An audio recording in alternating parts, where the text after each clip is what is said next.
Restoring wheels is usually a job left for the professionals, but today on the Skid Factory, we're going to give it a red hot crack and hopefully do it on a bit of a budget.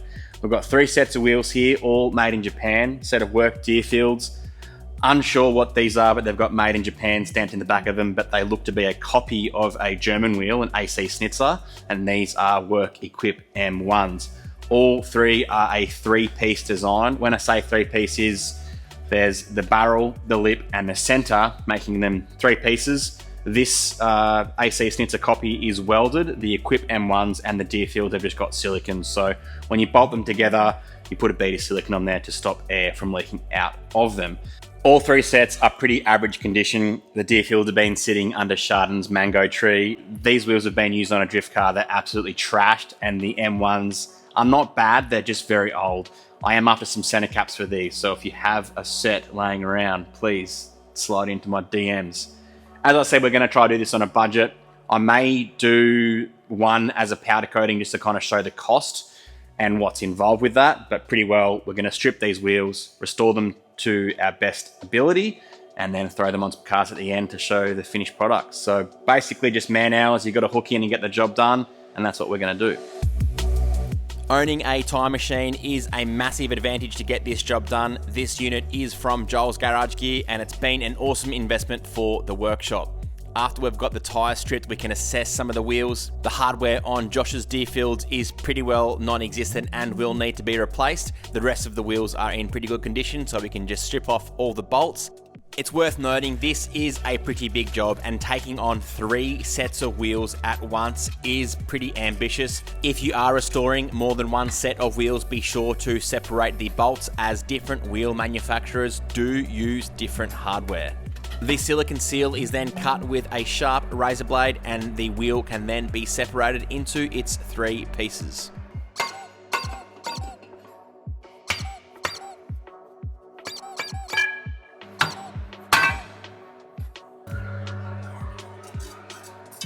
Time for a condition report. All 3 sets of wheels, although dirty, are looking pretty good. Of note, the Schnitzels we spoke about were a welded design. So you can see now, 3-piece, 1, 2, 3. The Schnitzels, probably would call it a 2-piece, but it's a 3-piece welded anyway. The faces on those wheels are really pitted, really bad corrosion. So that may be the set that I'm going to be powder coating. The other sets of wheels are fine. The Deerfields have a big ding in the lip. I'm gonna have to get the TIG out to fill that ding and then sand it back. But pretty well now, it's just a whole bunch of manual labor to get these wheels cleaned up. They do fit in a sandblaster, so that is a bonus, and I'm very lucky that I have a time machine to kind of get to this stage. And I can also use a time machine to spin the wheels and help me clean them. So let's do this, and then we can start talking about what color we're gonna paint them.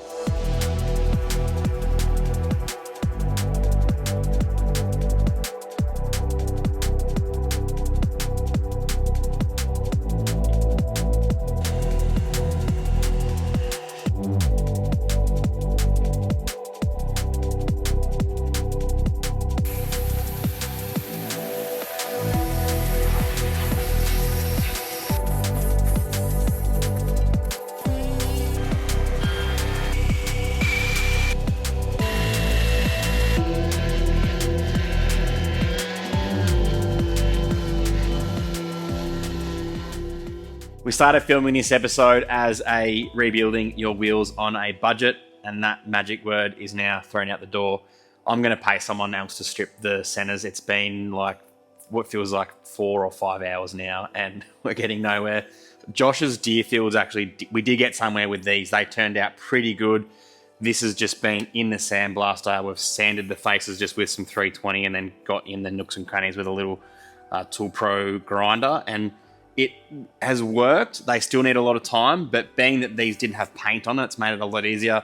The other 2 centers have, like, someone must have had them apart, because one of them seems like it's got like 3 layers of paint. So that is a really annoying thing to do. I know I said you just got to put the man hours in, but now I'm like, stuff that, pay someone else to do it. And that's why it costs a lot of money to rebuild your wheels, because it is very labor intensive. I know I'm kind of copping out there and not doing it myself, but reality is we've spent a solid day here. We've been here for like 8 or 9 hours and we're not getting anywhere. So I'm going to take them to a professional who can dip them or something and just strip that stuff straight off. I'll let you know how much it costs and I'll add it to the tally. Cha-ching.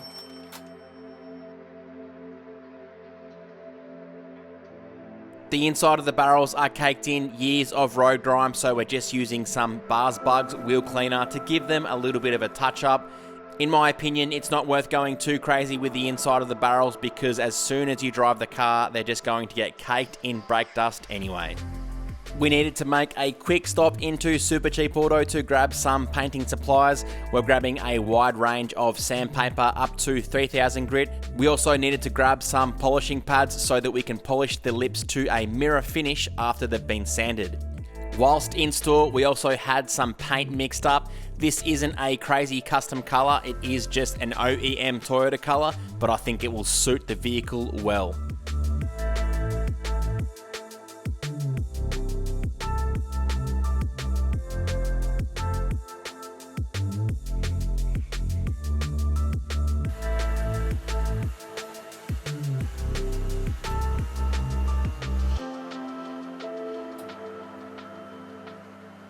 Using an orbital sander, we started with 320 grit sandpaper to remove any blemishes in the lips. We then gradually increased the grit from 600 to 800, 1500, 2000, and then finishing it off with the Tool Pro Superfine 3000 sanding pad.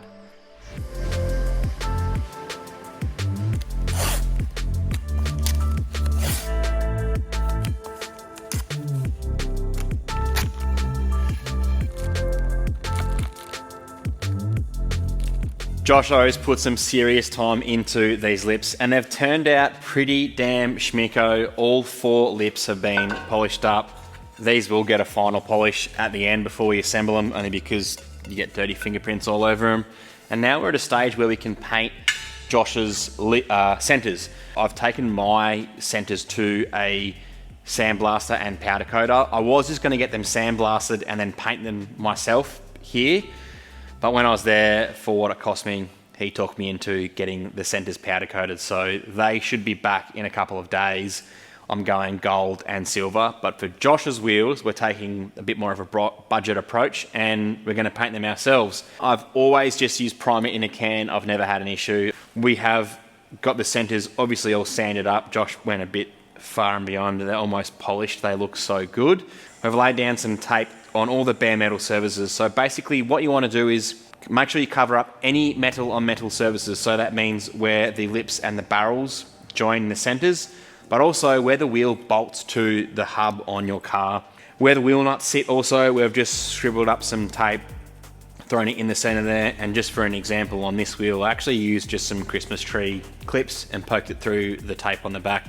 That actually worked quite well, but you're gonna need to have heaps of Christmas trees clips to do every single wheel. So we just done, I only had 6 clips laying around, so I just did six on this one.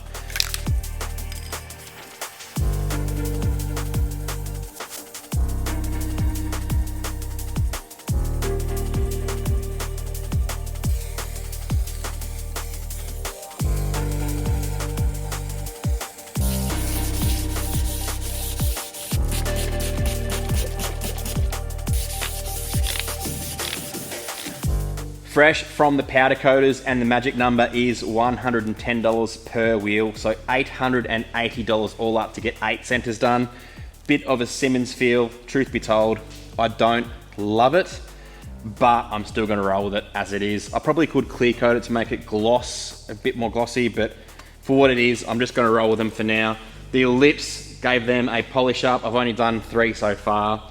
It's working out all right, basically just labor intensive and bunch of elbow grease with some wet and dry. The AC Schnitzels, I got them done in silver. I do like that color, that looks pretty good. And these suffered from quite a fair bit of pitting, so the powder coating pretty well fills those gaps, and yeah, I don't know. I think it looks good. The best thing about powder coating is how durable it is, so you're not gonna chip or scratch the paint or the powder coating as easily as you would with paint. And now we're ready to lay down some base coat. Most Super Cheap Auto stores have a paint mixing system and they can mix paint to suit your requirement. I've gone with a Toyota Silver. The color code I chose was 1J9. I think I just chose it because of the 1J in the name, but it is a pretty well base color silver for Camrys, RAV4s, Toyota Orions, I believe. I've set up the Ridge Rider paint booth purely for a mess point of view. I don't want to have overspray going all over the floor, so we've got that set up just to contain the mess. Jump in there with a mask on, paint the centers, let them dry out, and then we can bolt them all back together, seal them up, and get them back on the car, and get them onto Josh's car. Mint 80 series, hell yeah.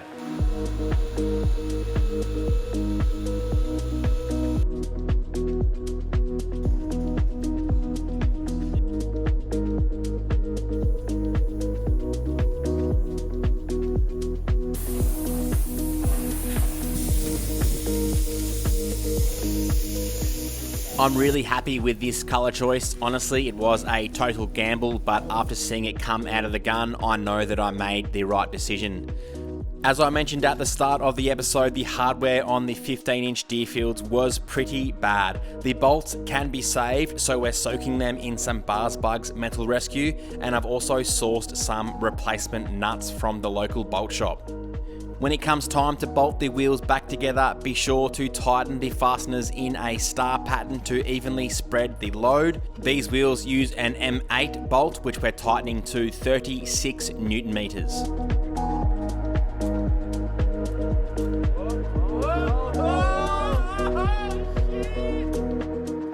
Then using some quality roof and gutter sealant, we can seal the wheels back together. This can be a messy job, so some tape on the edges when removed gives us a clean line. The sealant also has to dry for a minimum of 12 hours before you put the tyres on the wheels.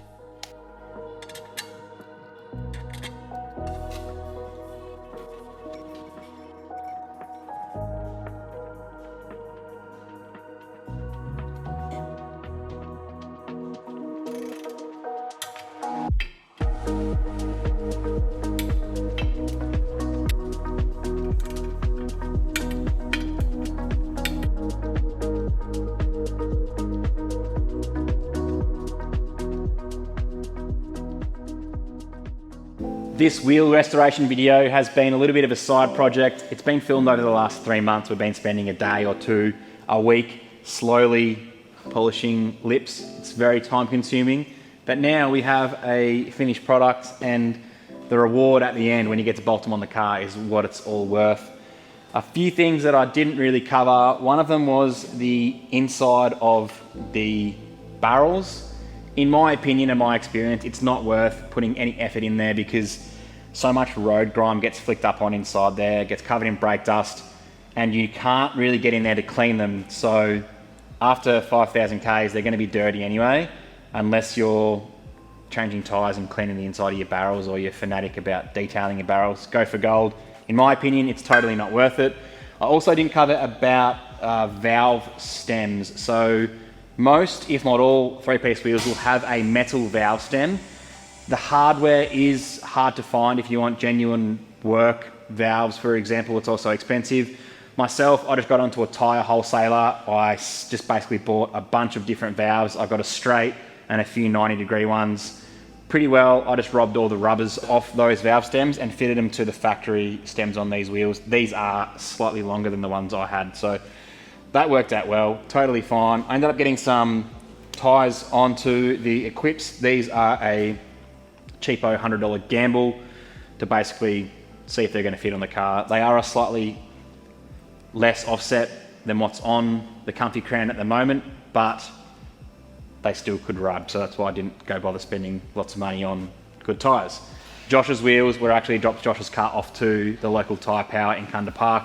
Absolute legends to deal with, one of the best tyre shops that I've had the pleasure of dealing with, and they are just going to fit the wheels to the car. We'll get the car back and take some photos of it later. It should look pretty schmicko.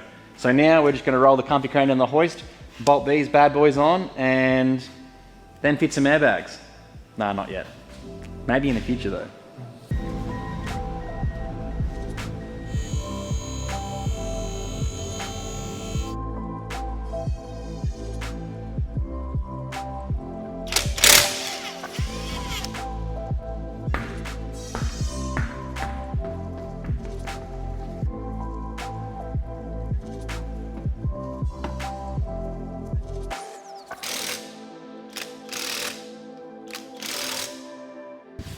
I don't know, do you like the gold or not? I kind of do.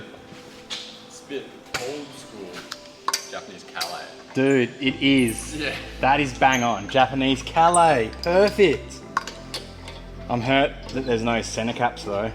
That's really gonna Throw them off a bit. yeah, it's gonna look crap. And these wheel nuts are all rusty and janky. But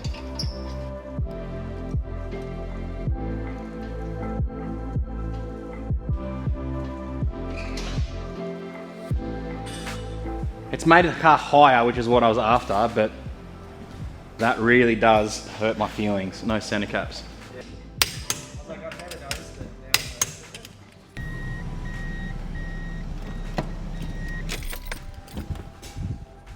The reason why I wanted to fit these wheels to the car was because it steps it up to an 18, which gives me more road clearance.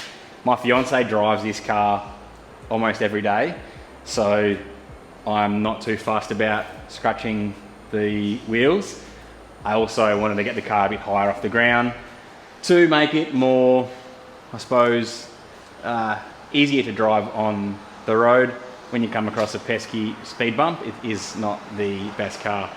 It's not quite what I was aiming for. I don't love it, but I don't hate it either. I think because the center caps are missing, that's why I'm not quite enjoying it, but it does actually, no, I think it does match it. The gold on the Swamp Ass green does suit pretty well. So now we're just waiting on a phone call back from the tyre shop and we'll go pick up Josho's Cruiser and check that out.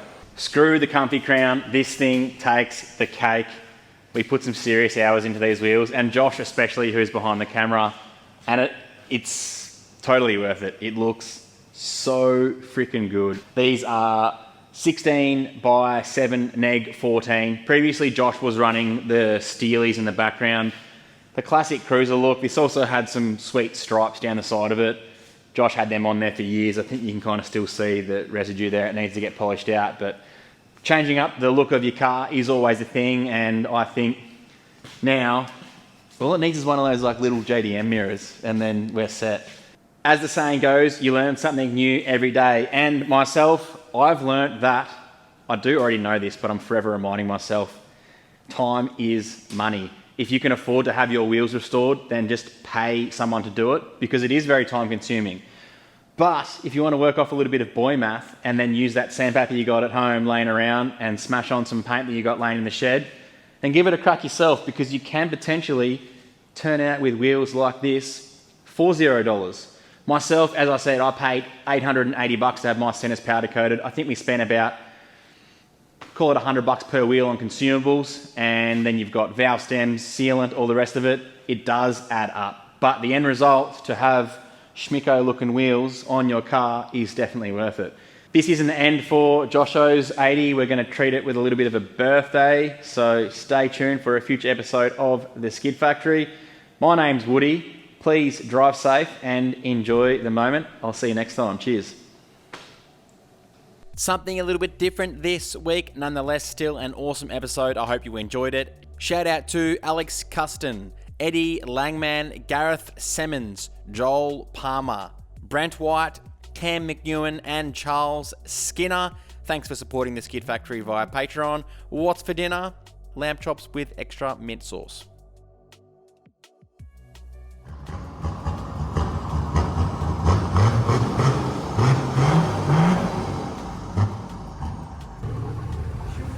Diesel that high. I missed the finger out the window. Rolling, looking at JDM wheels. Marketplace fiend. Oh, a motorbike. Damn. You won't buy it? Hey, Mambo Italiano. Hey. How good's a bench seat? The best. We'll do a little update video on the Cruiser in the coming weeks, so stay tuned. If you want to buy some merch, hit the link over here, right where Josh's hat is. If you want to subscribe, hit that button. Or if you want to see another video, now you can't see Tom's face. Thanks for watching, drive safe, see you next time.